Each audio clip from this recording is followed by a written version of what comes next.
Today, we dive into the critical themes of confidence, leadership, and workforce transformation, three pillars that shape the modern Canadian business landscape. First and most important, integrating workforces that have different generations, right? So, I'm not getting into leadership style because that's my business partner's expertise. Listeners, confidence isn't just about showing up. It's about believing in your ability to make a difference. Keep pushing boundaries and discovering your strengths. Confidence is extremely important to enable people perform better. And confidence is not believing that one knows everything and they can do everything. Listeners, diversity is Canada's greatest strength. Stay with us as we uncover how leaders can build inclusive workplaces for a diverse workforce.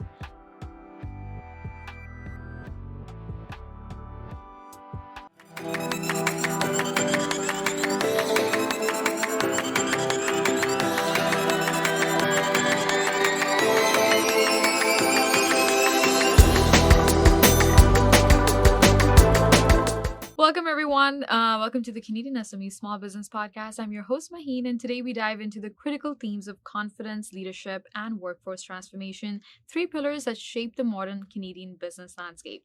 Joining us are two exceptional leaders, Sanjay Dhebar, a faculty member at the Schulich School of Business, founder of the Business Workout, and the author of Toolbox for Performance-Driven Leaders, known for coaching leaders towards performance excellence, and Dr. Haniyeh Yousofpour, a Harvard-educated consultant and award-winning professor who's renowned for driving organizational change and fostering influential leadership globally. So tune in to discover their expertise and insights and the story behind Leonnova, a transformative training and consulting firm shaping individuals and organizations.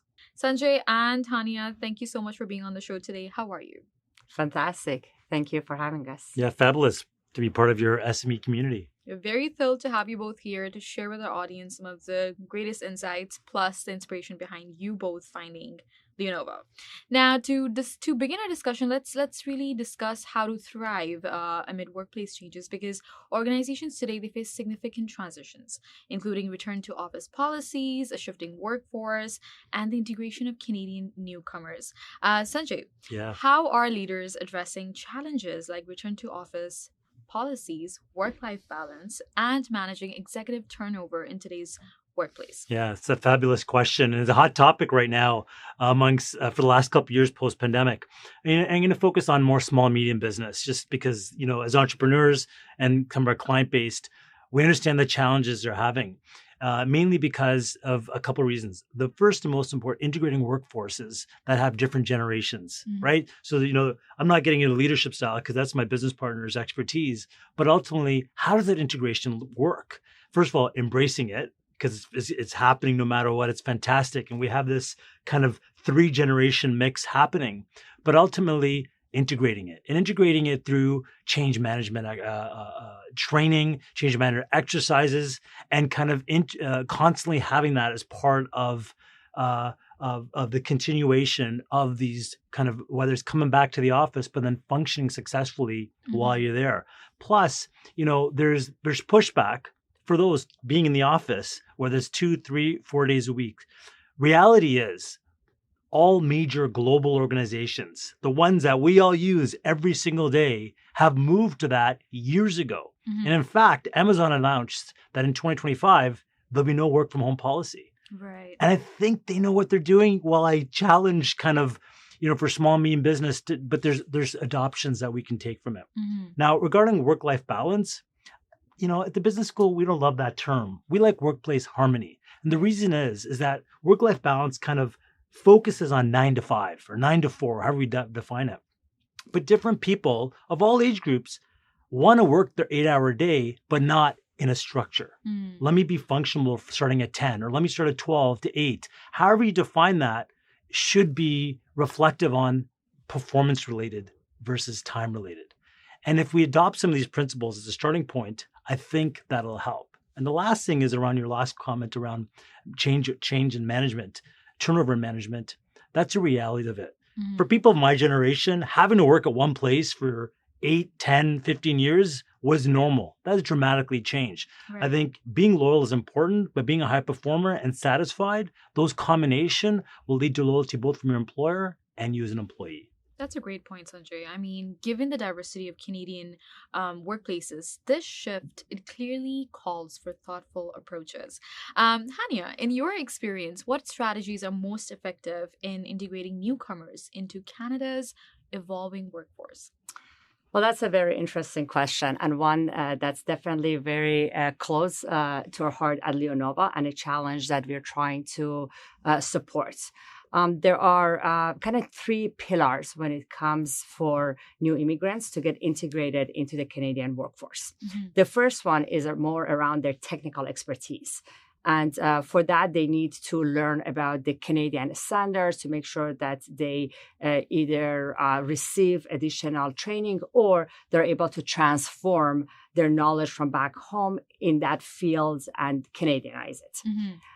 The second part is more around the soft skills and preparing the newcomers to enter the Canadian market, whether it is the cultural norms, the social expectations from the time that they start looking for a job, the networking efforts that they have, going to interviews, all the way to starting to work in a new organization, and for them to really learn about how they should be performing, how they should be behaving in the new and in the Canadian workforce.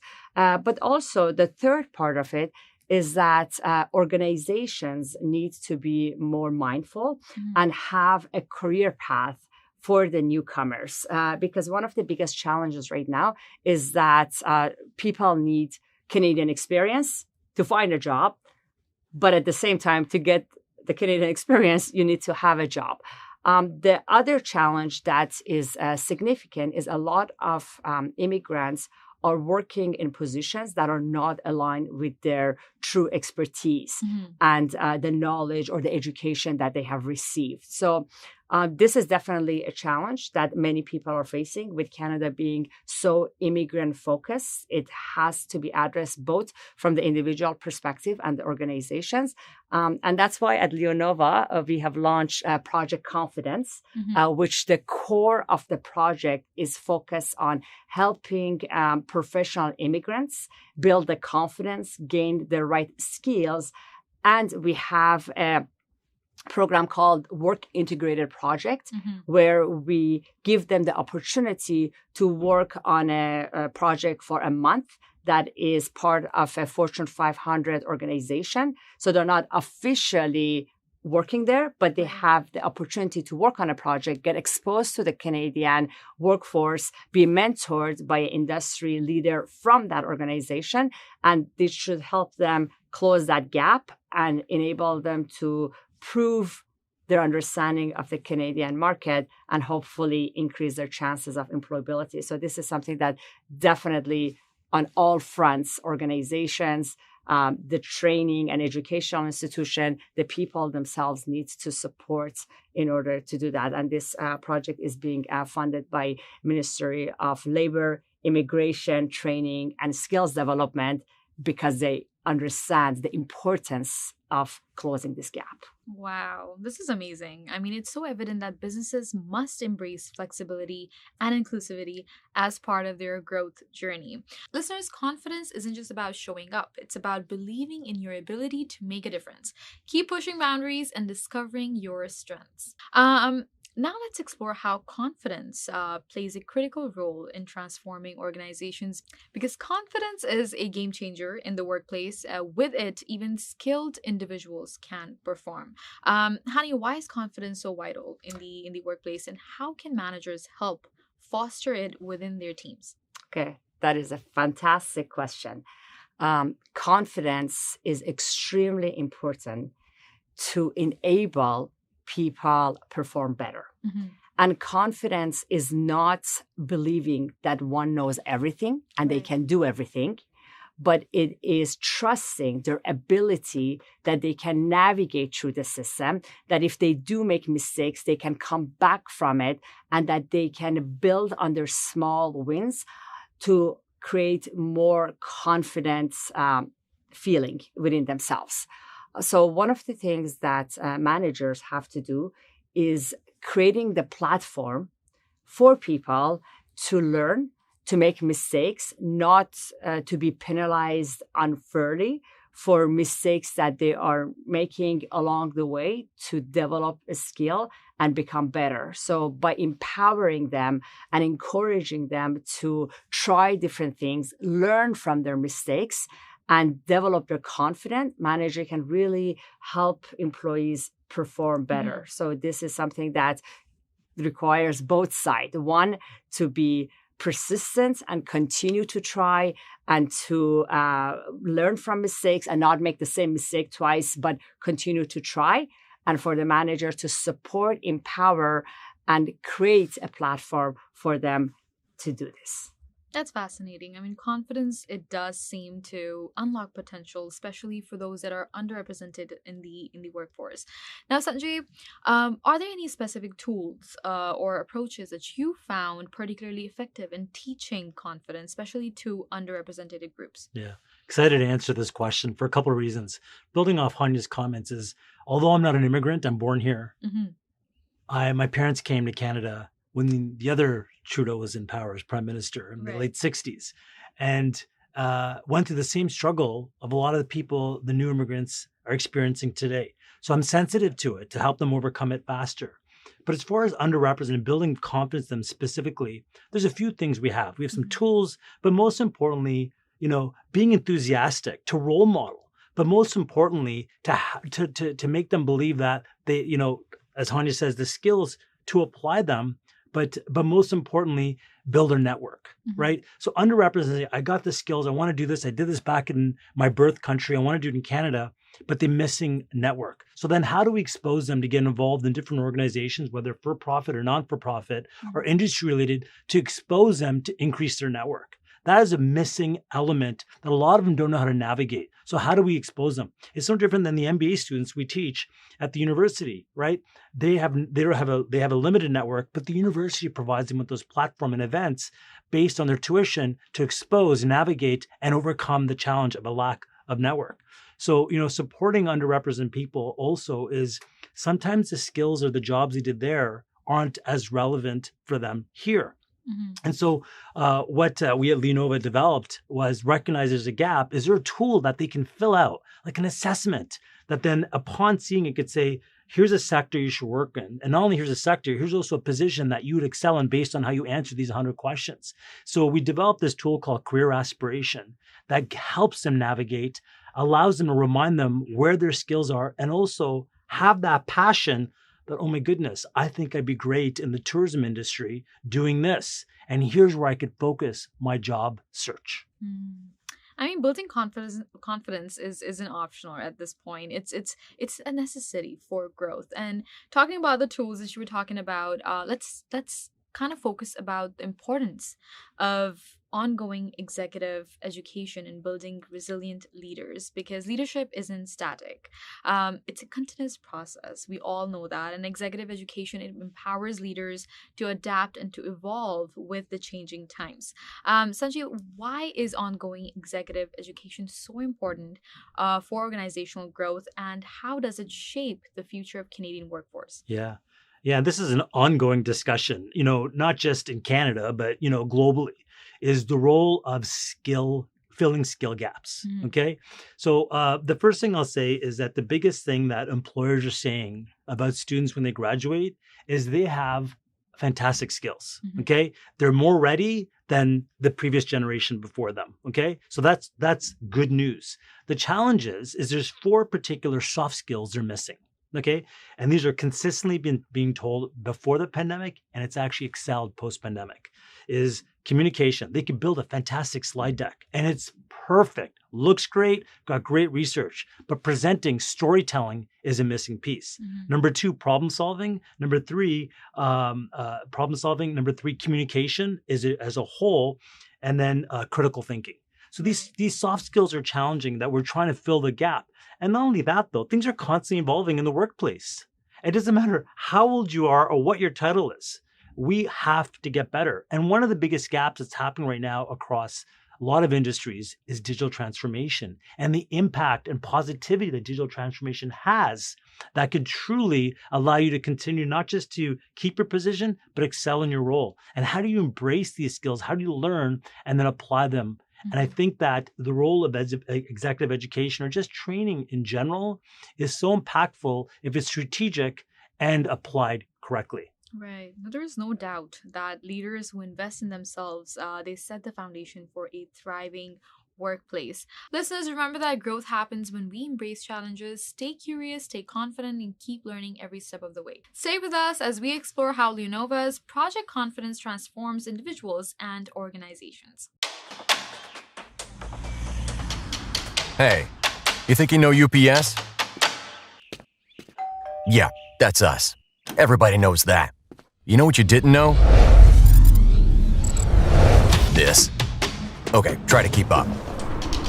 Ocean, us.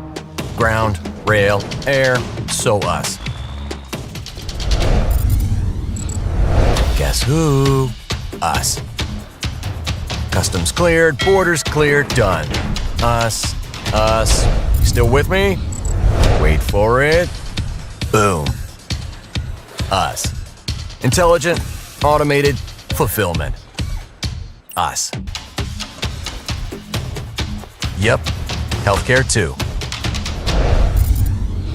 Digital your thing? Yeah.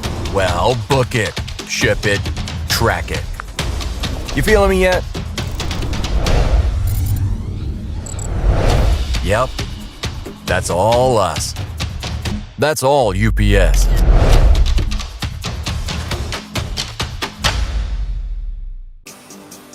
At IHG Hotels and Resorts, we're in the business of you. We're here to help you plug in, connect and recharge, make an impression, and meet with confidence. With 19 brands built for business, your business gets even more rewarding. With an award-winning loyalty program at 6,000 IHG hotels and resorts worldwide. Welcome back, everyone. Let's uncover the impact of Project Confidence on empowering Canadian newcomers and marginalized groups. Up next, let's explore a powerful new concept, which is pracademics, and it's an impact on long-term organizational growth. Blending practical experience with academic insights can provide leaders with actionable strategies for growth. Haniyeh, how does the integration of pracademics, professionals sharing real-world expertise in academia, contribute to the long-term success of organizations?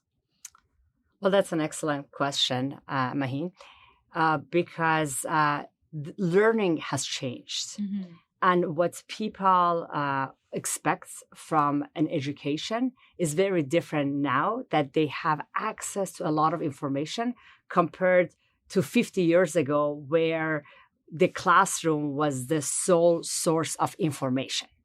As a result of that, when people are in any classroom, whether it is at the university or an executive education, what they are really looking for is knowledge that they can apply immediately. Mm-hmm. And that's why theory alone is not enough anymore. Right. Theory is important to give the foundation of knowledge. People like to see models. They like information to be given to them in an organized manner. But that's just the first part of learning. Mm-hmm. That's why the pracademics are becoming more popular, where people with the knowledge, with the understanding, with the expertise have combined that with their practice, with their experience in the field, whether it is leading organizations or as consultants. They have had exposure to what actually happens when you apply this theory. Right. And these are now the educators that can be more effective, because not only they can give that foundation knowledge, but they can tell them what actually happens, what could go wrong. Mm-hmm. How do you adapt? How do you leverage your knowledge to overcome real life challenges? On the other side, people who are just experience-based, they can share that part of it, but then they are missing the organized information. They are missing the foundation of knowledge. Right. So the best one is when the two are combined. And that's what we consider ourselves. And at Leonnova, anyone that provides any training for us is a pracademic, where they have their academic affiliation as well as their industry experience, and they can put the two together to give a more valuable knowledge to the students at whatever level that they are. Wow. No, it's clear that pracademics, it bridges a gap, a critical gap between theory and practice, really empowering organizations to thrive.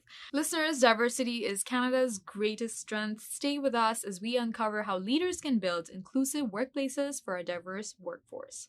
Finally, let's discuss the role of diversity in shaping modern Canadian workplaces, because Canada's workforce is becoming increasingly diverse, bringing both opportunities and challenges.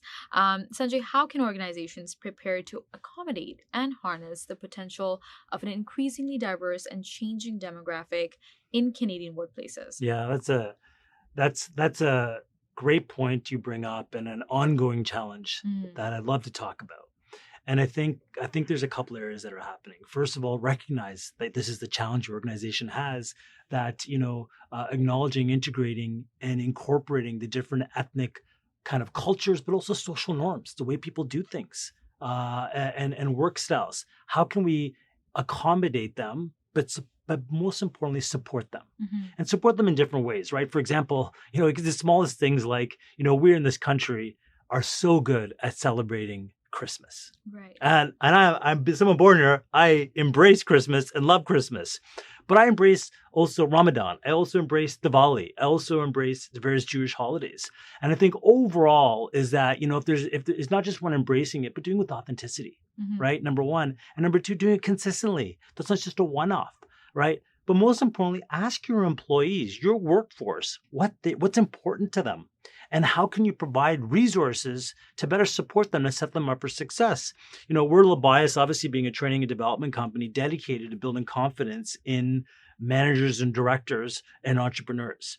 Saying that, organizations struggle to make those investments to ensure that they bridge the gap for employees, or having bridging programs to ensure that their onboarding program are supported to get them understand the culture of that organization, but also the culture that set them up for success performance-wise. And there's different tools you can also do. We have a tool that we also built called Confidence Code. And what this assessment does, it's more of a leadership style assessment, but what it does is very comprehensive. And there's very good leadership assessments out there. But what ours does, it's customized based on the organizational values, right? Their vision, mission, their strategic objectives. We take that and integrate it into designing and enhancing our confidence code assessment. And so when they ask the questions or they answer the various questions, it's reflective on the organization versus something that's general, that people struggle then to kind of, what's my role, what's my place? So these are different tools, different things we're trying to do to ensure there's more success in the workplace on integrating different unique cultures. That's an insightful approach. Diversity, again, it's not just about representation, but also about inclusion and opportunity. Haniyeh, can you share examples of embracing diversity leading to measurable success in a team or organization? Sure. There's a quote that really resonates with me that says, diversity is a fact, inclusion is an act. And this is very true, because when we talk about diversity in organizations, first of all, it applies for any organization, small or large.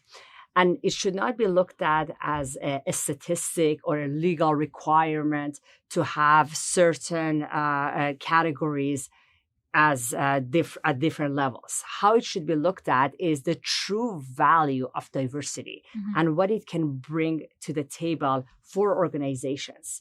And the organizations who have truly benefited from that mindset, who have created an inclusive environment where people of all backgrounds, of all capabilities, of all levels have been able to voice their thoughts, to share their ideas, those are the organizations that have been able to diversify their products, their services, to create a bigger market share so that people with different needs can benefit from that. And this could be anything from, having different kind of sportswear based on people's religion and their requirements, different spices in food based on different cultures' preferences. It could be how a service is provided, different days of the week.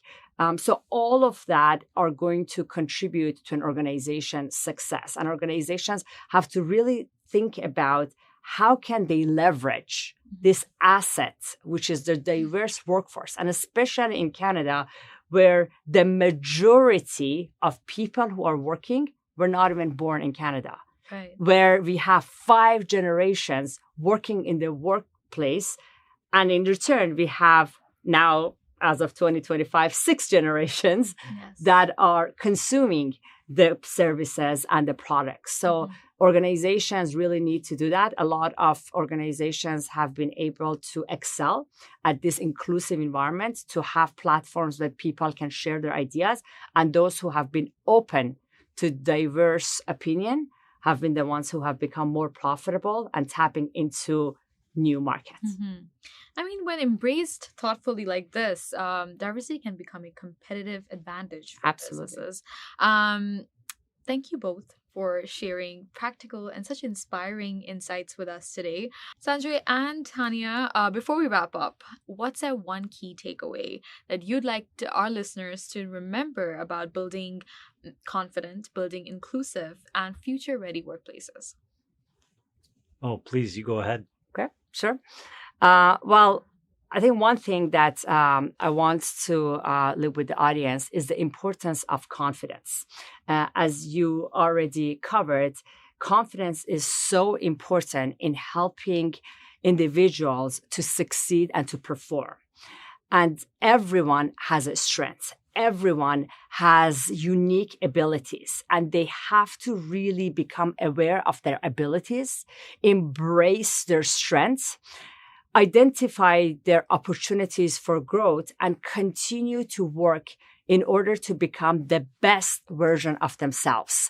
Finding your path, finding your abilities is the key to success. And the best you can be is building on your own ability and being confident that you will learn from every mistake and you just become better.